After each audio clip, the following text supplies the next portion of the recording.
The People's National Party is getting a taste of its own medicine, with the race card being pulled against its leader, Mark Golding. See, it was the PNP who first pulled this trick in 1992 against the leader of the Jamaica Labour Party at that time, the late Edward Seaga. It was the PNP who, in 1992, when forced to replace the ailing Prime Minister Michael Manley, chose the campaign slogan Black Man Time in reference to the party leader P.J. Patterson. Black Man Time was widely interpreted as a rejection of Jamaica's long history of political leaders with either European or Middle Eastern descent.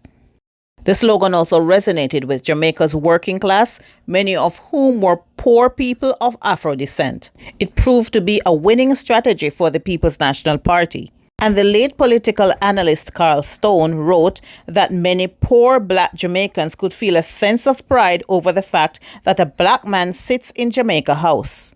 He wrote that black Jamaicans have been starved of leadership symbols that they're comfortable with, and PJ has provided perfectly those kinds of symbols for them to identify with. Interestingly, a Stone poll found that only 20% of voters at the time felt that race was important. And many of those were die-hard party supporters who had already committed to their vote. 10% felt that, given a choice between Seaga and Patterson, they would prefer to vote for the black man, Patterson, due to a strong view that the country should be run by a black man that looks like the majority of us.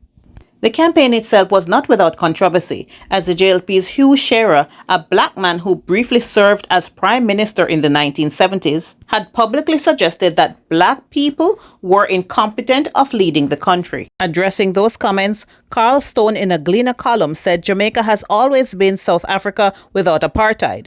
The brown man and the red man have always assumed social superiority over the blacks in every sphere of activity, and blacks have always played up in these powerful color and ethnic interests to get by in the society.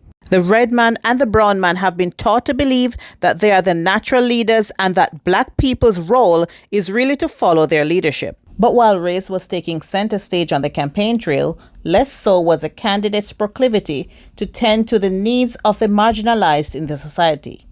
Stone made this observation when he said that the paradox with the JLP is that Eddie Seaga is in many ways closer to the culture value system and thinking of inner-city black ghetto males than is the majority of the black middle class who portray him as being a white man and are themselves disconnected from their so-called roots.